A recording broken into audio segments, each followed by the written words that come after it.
in a bizarre, in a bizarre turn of events, the so-called three-nation tribe residing on the Scottish borders have been arrested and put in the back of a van.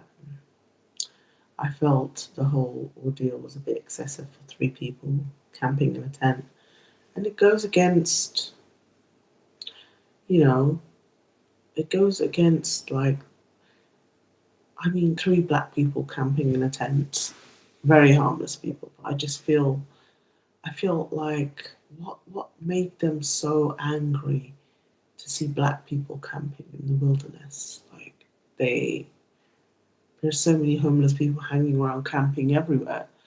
Um, a sight of three black people who claim to be part of the kingdom of Kabbalah. I just think it's a waste of police resources to have that many policemen drag three people across the field in Scotland, in Jedburgh, and I had no idea. Jedburgh, like, did not in my radar. Like, I had no idea a place called Jedburgh existed, and because of these three people, so-called King of the North and Queen of the North, brought Jedburgh attention, and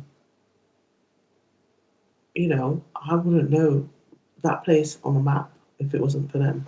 But anyway, let's just do a bit of a research because during lockdown I went through like a massive like reading phase where I read loads of books, and I just thought I have so many books that I bought, and this is one of them by Gerald Massey, A Book of Beginnings, and it talks about a so-called kingdom of Kabbalah, and I found it quite interesting because from what I remember, the Kabbalah is a very Hebrew thing, like Hebrew Jewish thing. But, but sorry, Gerald Macy talks about it here, and his book is about the African origins of the British Isles, especially like the Kemetic influence on the British Isles, and the things that you see, like the stone circles and things like that, are connected to Africans that were once on this island. So these people call themselves the Kingdom of Kabbalah. This is what he mentions in his book. The secret wisdom of the Jewish Kabbalah relates primarily to the mythological astronomy and the doctrines of the hidden wisdom concerning the cycles of time. I knew that. Like, I knew the ancient British culture, especially those stone circles, were connected to the celestial being and the stars, and yeah, basically.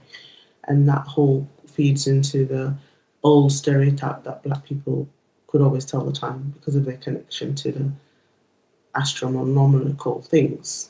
And there is that. So it says here, yeah, basically the doctrines of the hidden wisdom concerning the cycles of time in its latter forms, abstractions, and other mystifications took the place of obfuscated the primordial facts. Although even of these, the reveries of the rabbis and the Kabbalah in its decrepitude, it may be said they are less false to the facts that there are Hebrew scriptures which restate the myths as history.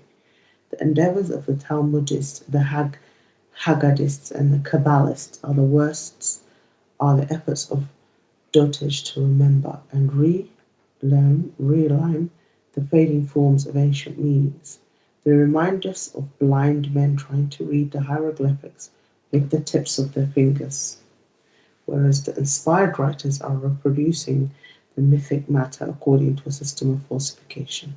The whole Kabiric doctrine exists by name in the various Hebrew words, such as kub, to roll around. Kub is the same as Amharic, which is round. Kafal, makafal means to double. In Amharic is the same thing. Makafal. The deity of Israel is called a Kabir. Kabir. That means respect, right? Khab is to give birth. Kab Makaba means to turn around, move double and redouble. The Ari or Aru are the companions, watchers, keepers, guardians, founded on the sonship, whoever may be called the parent. Ar or Al is the child of the sun. What in the what in the what is that animal? Oh, it must be a fox. Sorry. Okay. These foxes are just scaring me. Anyway, back to the book.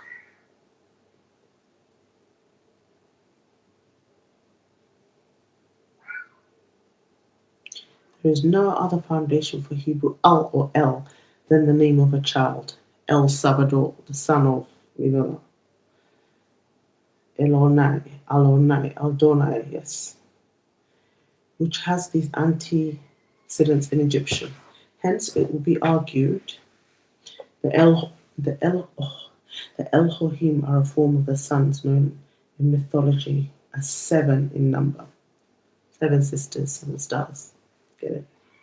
Seven powerful is a powerful number in ancient wisdom. Svat, Savat, seven. Very, very powerful number, seven. The companions and watchers called the Kabari that turn around and make the circle and cycle of time. In the ritual, there are four Kabari, as the Kabi, the lords of the four cardinal points, and the four representatives, Gani, that guard the four corners of the sarcophagus. These four belong to the seven great spirits of the Great Bear.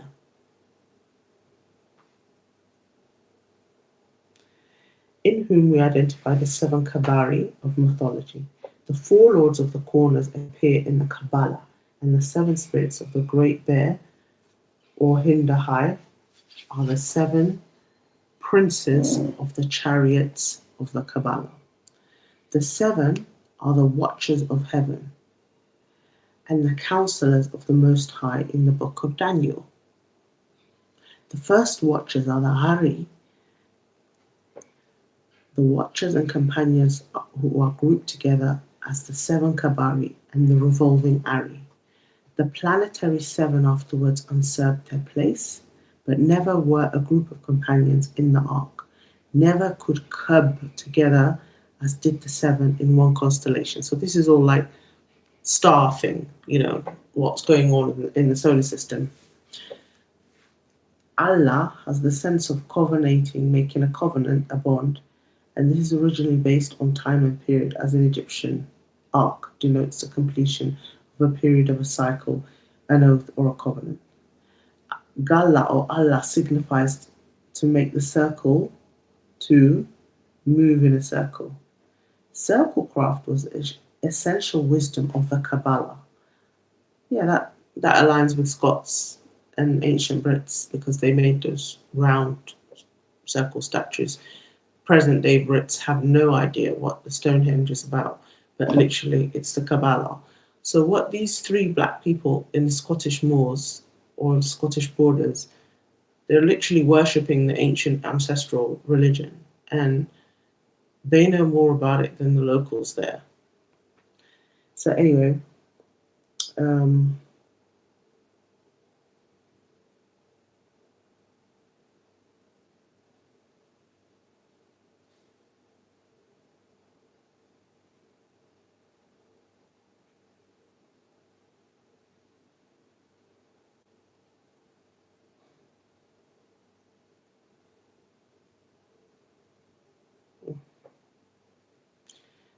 it says here, the Hebrew sabab identifies the source origin signified by kaba, with the circle to go around, to encompass, and in one instance it's applied to going about or making a journey of 7 days. 7 seas, 7 days. Okay. So the first sabab was the circle of 7 Cebu stars. Capping applies to the stars, is clustering and revolving together. The 7 Kabari are the revolvers together, And the Kabbalah is the doctrine of the starry revolutions and reputations. The Kabbalah say the Jews were first taught by God to a select company of angels in paradise. This is understandable when we know what were the angels of ancient thought. They were the personified repeaters of periods of time. The angels are Shinan and synonymous with repeatings. Shan in Egyptian is an orbit, circuit, circle, cycle. The Hebrew Shana are years. The Shanu, over which Num was Lord, are periods of time. And the Shano are the repeaters of periods of time varying in length. So yeah, that's like a quick recap on what the Kabbalah were and what this tribe so believed in. The Kabbalah is basically people who are connected to the astronomical ancient knowledge of the past and believe in stone circles, and that's what you see in the British Isles. So this amazing book has it all. When in doubt, pick up a book and read it. It's all in there. And I just think this generation, after lockdown, just don't read as much. But it's all there. Like, I haven't read it since then, but I do remember like some of the things, like, and I wanted to know the exact location where they are, why they chose that location and stuff. It's really interesting. But this book is so interesting, right?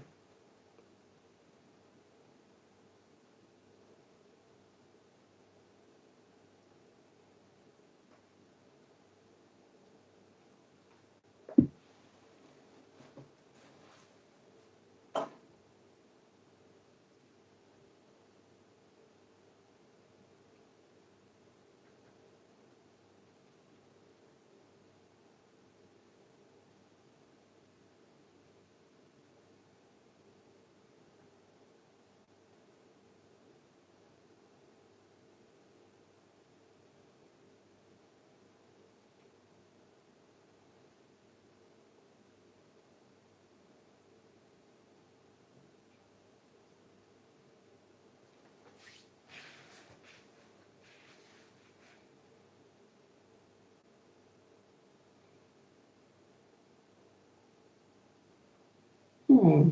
This is so. This is a really, really interesting book. Like, it's so interesting because this was written over like 100 years ago, and Gerrald Massey, he wrote about the ancient history of the British Isles and wrote it down. And these people are not mad; they're not mentally ill. They know what they say. That's why they were making such a big deal in the media, because they know that they know a lot of ancient knowledge and had to scoop them up with like proper riot policemen because they knew what they were saying was true. And they don't want like the people to awaken. But it's all here in the book. But I'm going to go in detail the exact location of where they are in the Scottish borders. Okay, let's see.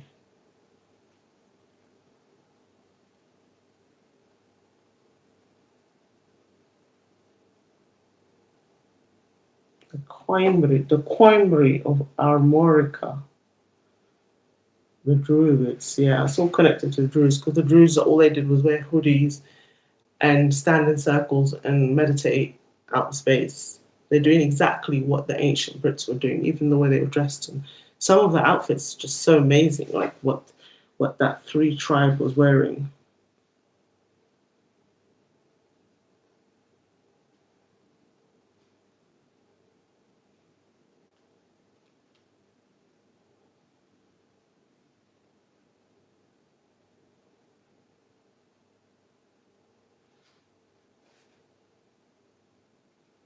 The Gauls, so this is what the Romans said about the Gauls. The Gauls, says Pomponius Mela, have a species of eloquence peculiar to themselves, and the Druids are its teachers.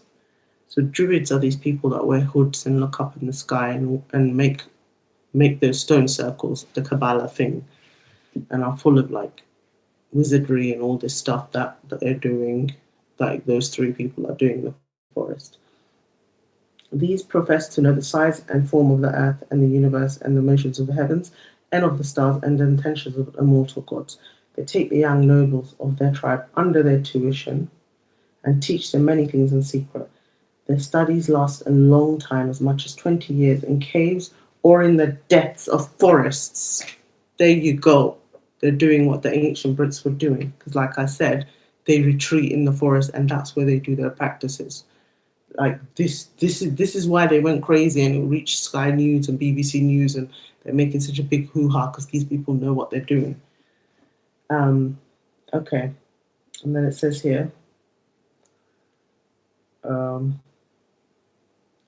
one of their tenets, which has transpired, is the immortality of the soul and the existence of a future state, which inspires them with much additional courage in war. As a result of this doctrine, they burn and bury their dead, all those things which are adapted for them when living. In former times, they carried their accounts with them to the grave and their claims for debts. Some of them would even burn themselves on the same funeral pyre with their friends that they might be with them in the future life. Bardisms, say the Bardas, originated in the Isle of Britain. No other country ever obtained a proper comprehension of Bardism. Three nations corrupted what they had learned of Bardism of the Isle of Britain, blending it with heterogeneous principles, by which means they lost it. The Irish, the Quimri of Armorica, and the Germans, and beyond the Bardas, other Druids. This institution, says Caesar, is thought to have originated in Britain and to have been thence introduced into Gaul, which is France. Even now, those who wish to become more accurately acquainted with it generally repair for the sake of learning it.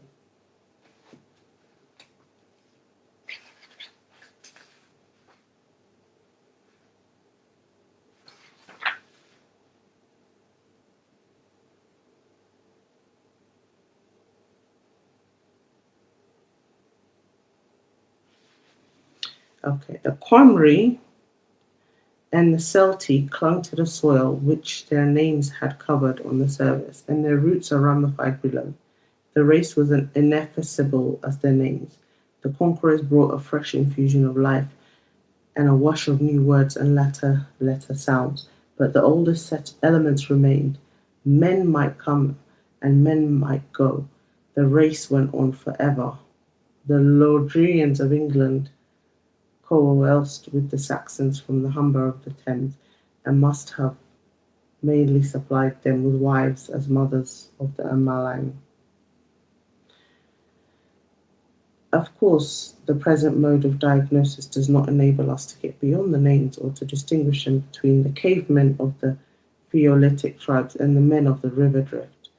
These have to be left in the lump as the Quamri, the race of Ham, or Kabana, the ancient genetrix of the north face named in Ethiopia. If there has been a pre-lingual race that crawled out of Europe from the warm African birthplace, language cannot tell us. At present, however, there is no reason to suppose there was.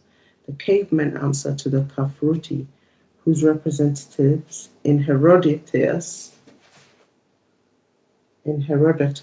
are the Ethiopian troglodytes. Now let's find these so-called troglodytes. Where are they? So this is the book of Homer and the Odyssey. It's all related to troglodytes. So these are like ancient Africans.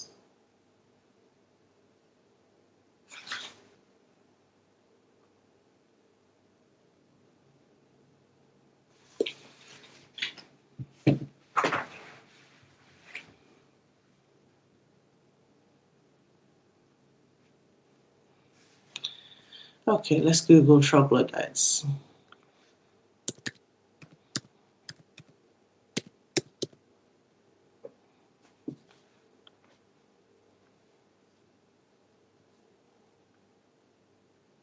A person who lived in caves.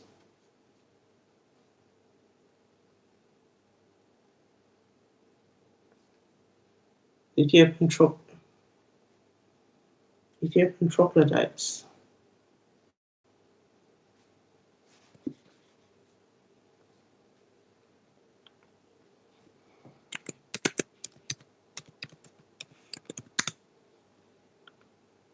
Herodotus.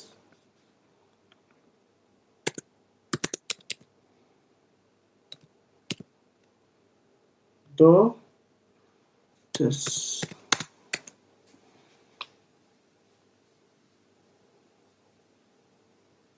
Okay. Herodotus referred to the troglodytes in his histories as being a people hunted by the Garamantes in Libya. He said that the troglodytes were the swiftest runners of all humans known, and they ate snakes, lizards, and other reptiles.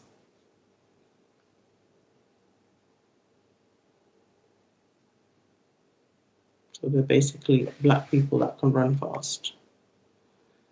So these are like an ancient race, the Garamantes. So they hunted them on horses.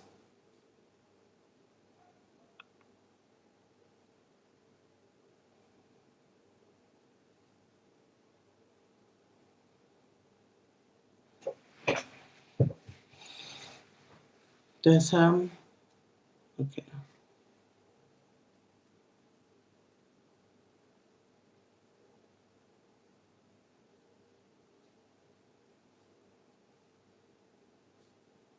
Okay.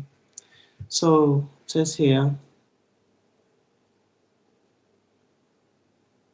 So they're basically ancient form of Ethiopians, cave dwellers of North Africa.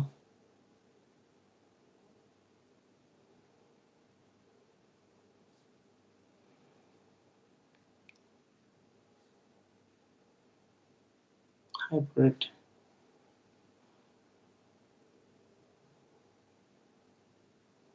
So this is like Greek myth era.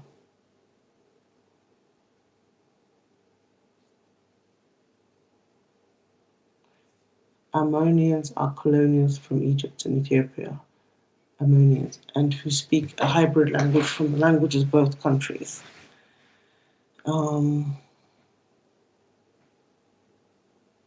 Ammonites. But these Ammonites ended up moving to Mecca. The name rings a bell.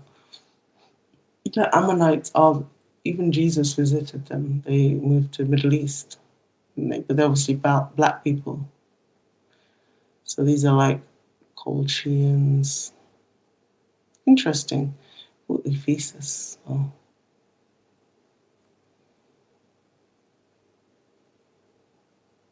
So these are very, very ancient black people in the times of the Greeks.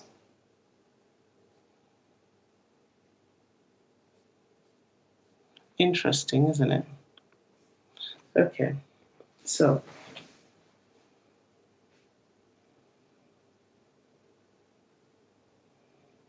okay.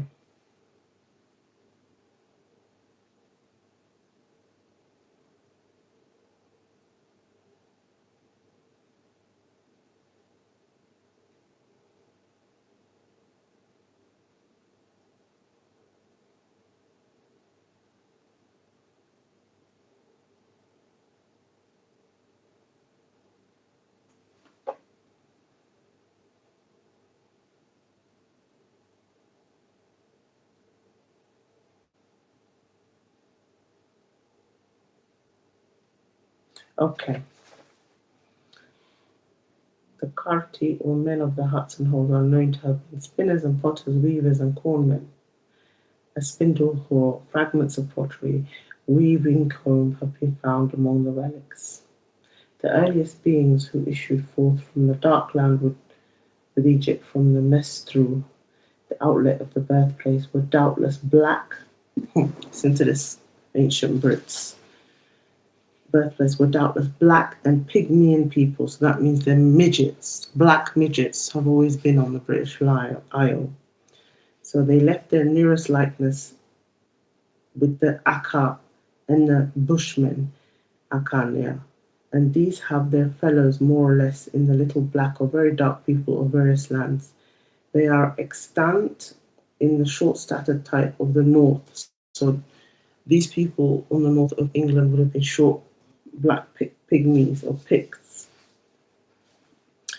Um, the anthropologists bear witness to the primary Pygmalian people of the Isles who preceded the Celts. There you go.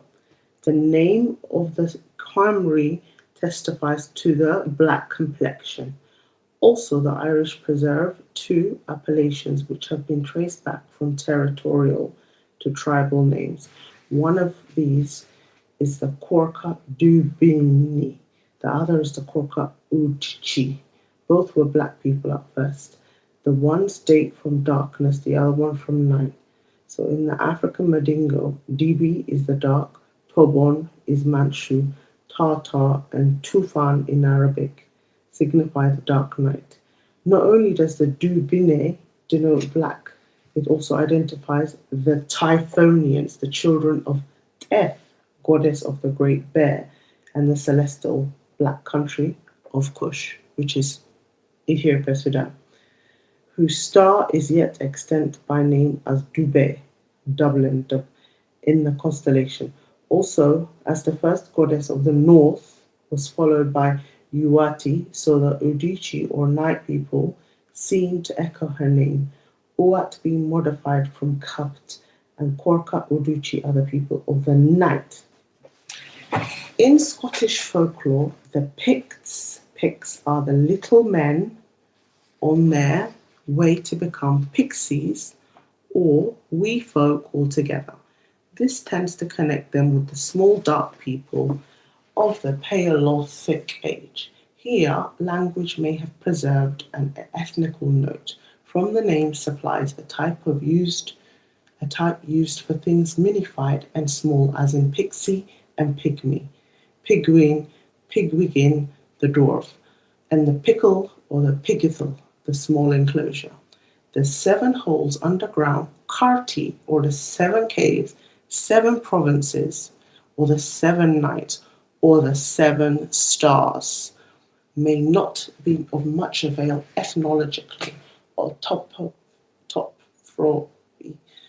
topographically, but they have their measurable value in the astronomical allegory, as will be seen when all is put together again.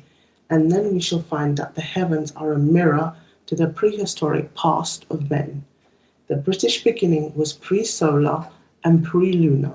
So basically, during that time, the Earth, like Britain, was very much like a dreamy place connected to like a spiritual dreamy land connected to the Earth, whereas now it's like a dead like how can I describe it? Like it lost its grace. Like we live in such a carnal, earthy, fleshy land where there's no spirit. Whereas before it was connected to the heavens. So that was the time when the blacks were living, well, before they got, dashed off the sea and enslaved and sold across the world, basically. So yeah, the British beginning was pre-solar and pre-lunar. It was the Sabaean, which is African people of my heritage, Sabaean, beginning on the night side and the dating from the dark mythical abyss common to the oldest races in the world. Caesar says all Gauls assert that they are descendant from the god Dis and affirm that this tradition has been handed down by the Druids of Britain. For that reason, they compute the division of every season not by the number of days, but of nights. They keep birthdays and the beginnings of months and years in such an order that the day follows the night. The British, in like manner, kept the same reckoning according to the first form of time in the Jewish Genesis. They reckoned by star time and dated from the darkness. They were the children of Seb, who in the older and dual form is Sept, in the oldest Capt. In the hieroglyphics, the star as Sef Seb is the sign of yesterday, and the morrow the star of the evening, and the morning that constituted the first time. They were Sabaeans by birth, which is people of my heritage. Hence, they're claimed to be the children of Dis. The Latin Dis is the Egyptian Tes. The meaning of wealth as that which is derived from the depths of the earth will not help us. But the Tes is the Hades, star constellation, the depth, the abyss itself. This is the British Divt Tep of the 7 regions. In the Druidic mythology, there are 7 provinces of Divid called the Patrimony of Fuil, over which Sethwed Sadai was the king. Sethwed implies septiform, and these 7 provinces are synonymous with the 7 caves of the Mexicans, Quiches, and other American races, from whence the migration started in the dawn of creation. Latterly, we hear a good deal of the Usks or the Iscarians, a black-haired pre-Celtic race, short of stature, supposed to have left the remains in the Basque and the Laps, among the earliest peoples of Wales and Ireland. The Basque call themselves the Iscoladuna. The Usk name, whatever its origin, is perpetuated on all the waters of Europe, and this in all its forms is traceable to Egypt. Sek or Usk is an Egyptian name for water. Sek. Usk and Sek interchange, and Ushkiti and Sekti are the marinas of Egypt. The Sekt is a bark of the gods, very archaic, and it represents the lotus, one of the earliest arcs of the waters, and still early one being Irish auk, the Utrius. Interesting. And then we know about the goddess Sekmen. Do you know what I mean? It's all related to the ancient Egyptian. But yeah, as you can see, it says here that, the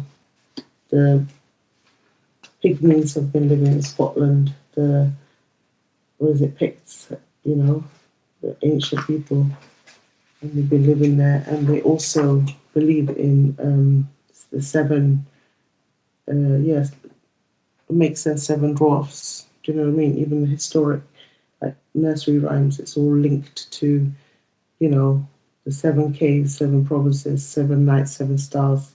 So 7, I've said, like in my tribe, 7 is such a powerful number. Sabat, 7, and it has power. So they believe in that, and they even claim their race. The British beginning was pre-solar, pre-lunar. It was the Sabaean beginning on the night side. So if you go to parts of the Sabaean, which is like in the Ethiopian ancient highlands, the day begins at night. Like if you look at the way they tell the time, and that's why there's the infamous rumor that black people are very good at telling the time, because they tell the time to the T, because these black druids understood the time. They were philosophers. They knew when Jesus was being born. They knew that a long time ago.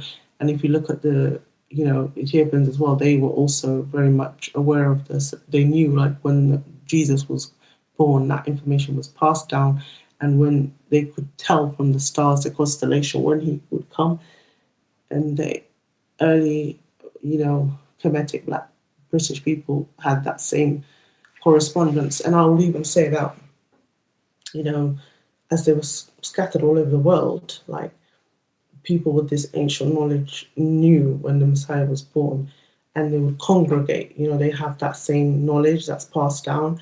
And this knowledge, like I described, is also passed down in terms of, like, herbalists, like shamans. Like you will still see this ancient knowledge passed down, through medicine and healing, and you will see it in Americas all over the, like, Maoris. You'll see it in Hawaii. So because they all have that Kemetic history, because Egypt controlled the whole world, so they're the same people, and they follow that same ancient religion that roots back to ancient Kemet. So yeah. So it is really, really interesting. interesting book. And no, they're not mad. They're telling the truth, and we see it, with the elite. When they do all this um, like Freemason stuff, all that knowledge which they got from the ancient blacks. So yeah, that's really interesting. So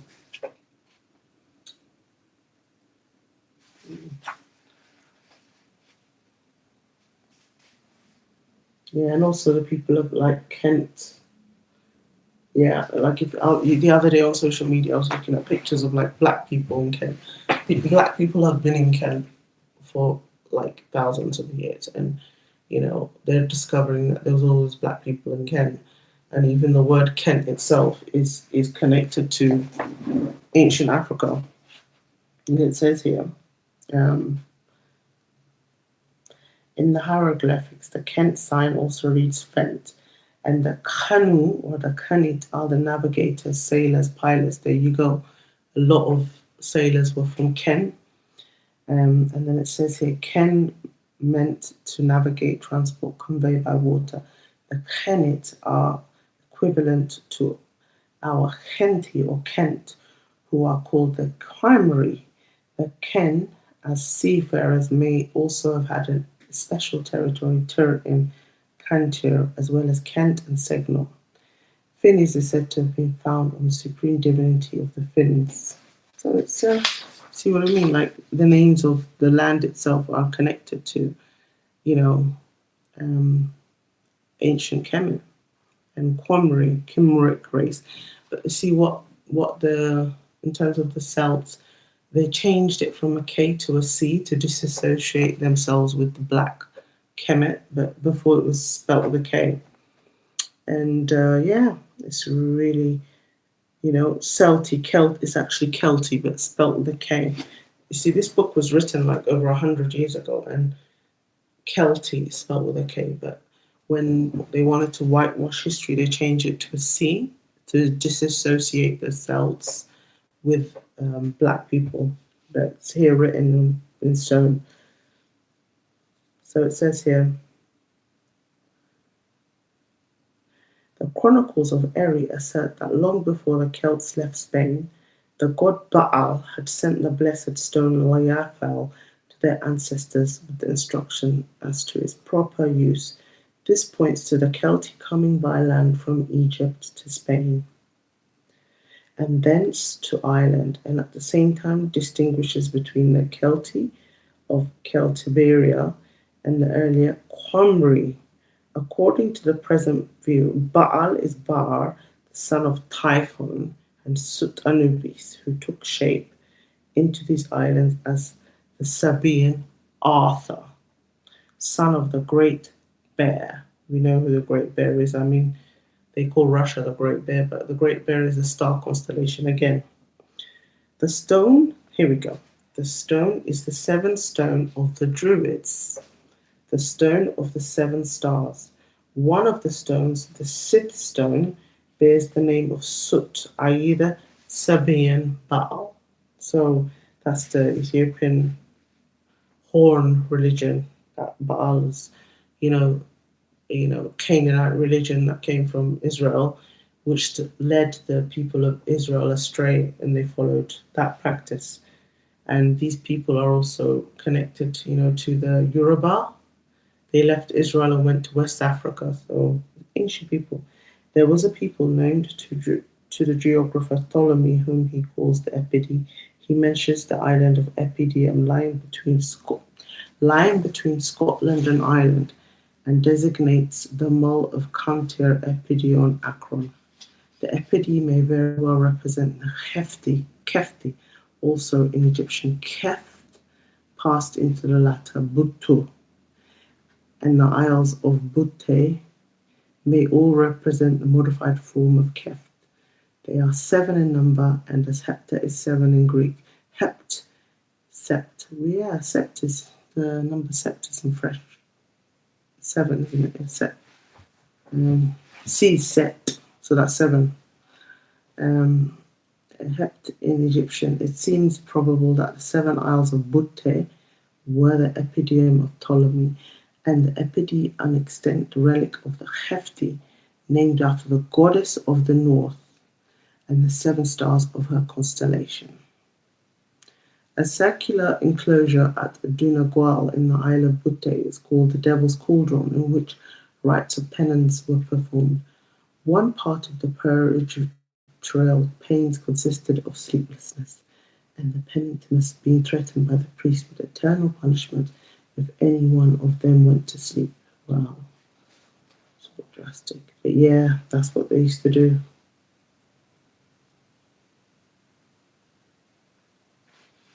I really hope people find it interesting, and I think we need to go back to reading because a lot of these people have done their research and they're not as doolally as you think they are. They actually know something. They're onto something. Ooh, a book of beginnings.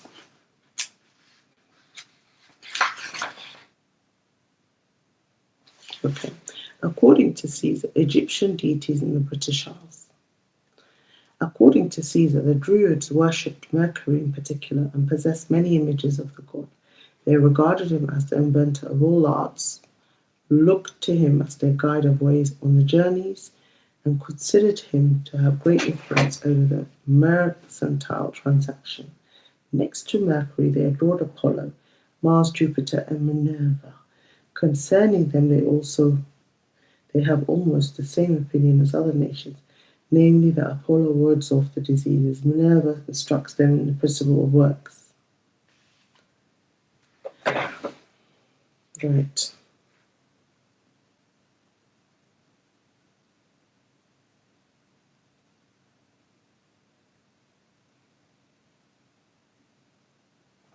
So apparently, Richard of Cirencester writes of the Britons thus: among their gods, the principal object of their worship was Mercury. Next to him, they adored justice under the name of Astarte. Astarte. Astarte. Then Apollo and Mars, who called Vitu, Cordros, Jupiter, Minerva, Hercules, who was called Adante, Diana, Kubula, and Pluto. Dionysius Perigit sings, upon the ocean's northern coast are found two British islands fronting to the Rhine, where in the sea he disembogues his stream. Of these extent is vast, no other isles to the Britannic justly can compare.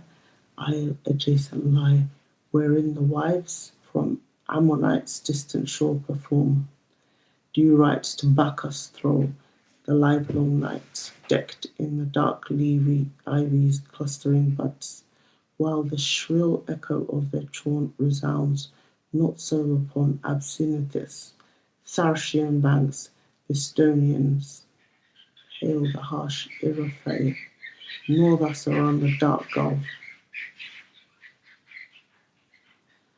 Ganges stream, the Indians with their sons on Bacchus call, noisy and loud, amid the festive scene, as shout these women, evil to their god. Geoffrey in his history tells us that Walter, Archdeacon of Oxford, a man of great eloquence, learned in foreign histories, offered him a very ancient book in the British tongue, in which he found the story of Brute, the first king of the Britons, written in an elegant style and continued down to the time of Cadwallader. This he rendered in Latin. The present writer can have no difficulty in accepting the tale of the book, brought from Brittany and translated into Latin. Okay. Right. He knew the name of Brutus, the legend of Troy, and the tradition of the Aeneas, but was unacquainted with the mythos of British, as British or with the character of the Phrygian, the youthful solar god whose reign was established when the celestial Troy was overthrown, and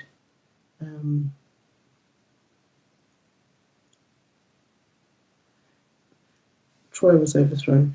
That was when the Sabaean cult and the reckoning was superseded by the solar, the drug and tyranny overturned. The son of the Virgin Mother elevated to the supreme place as the Father in heaven and the ideal. on the idea um, of a divine fatherhood exalted over that of an earlier motherhood. Geoffrey Latinized the British mythos. The Troy city that was overthrown is still figured in the children's games in Cornwall and Wales and consists of 7 circles around a centre cut in a grassy sod. These represent the 7 regions of Divid, the 7 encirclers of the Great Bear. The 7 belong to the Great Mother, and with the sun added as Eshman, 8th, the earliest Sabaean Sut. This was the Egyptian Troy, or the Trui, the circumference, a form of Sesanu. And number 8, it can be identified by the shield or the circle of Pridwen, in which Ogadod or Arthur and his 7 companions escape from the deluge. So that means they escape from the flood. The naming of London as the New Troy, when collated with the gate and tower of Berlin, can be restored to its proper place in the mythos. Berlin is the son considered as the child of the Virgin Mary. In one version of Henny's, the speaker says, I have endured hunger for the son of the Virgin. I have been in White Hill in the court of Sinvalin in bonds from a year and a day. I have had my abode in the kingdom of the Trinity. The kingdom of the Trinity. This is enumerating the manifestation of the word or announcer of the various cycles of time. Berlin is said to have made a road from Totnes to Caithness and another from Southampton to St. David's. And when he had made the burgh of Cair Usk, he went to London. The burgh he greatly loved, he there being a tower, the strongest of all town, with much art and gate thereunder made. Then men called it Billingsgate. That's like East London. The new Troy was established by the young sun god considered as the child of the mother. I come here, says Tennyson, to the remains of Troy, also New Troy, the White Hill and the Gate of Berlin will supply a possible rendering for the name of London.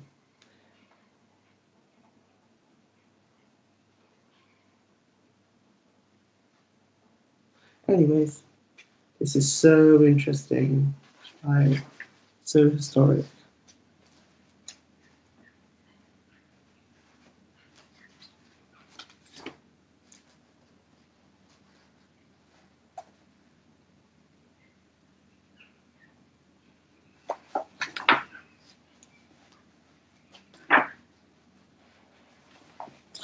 I need to go back to reading. Anyway, I really hope you enjoyed my stream.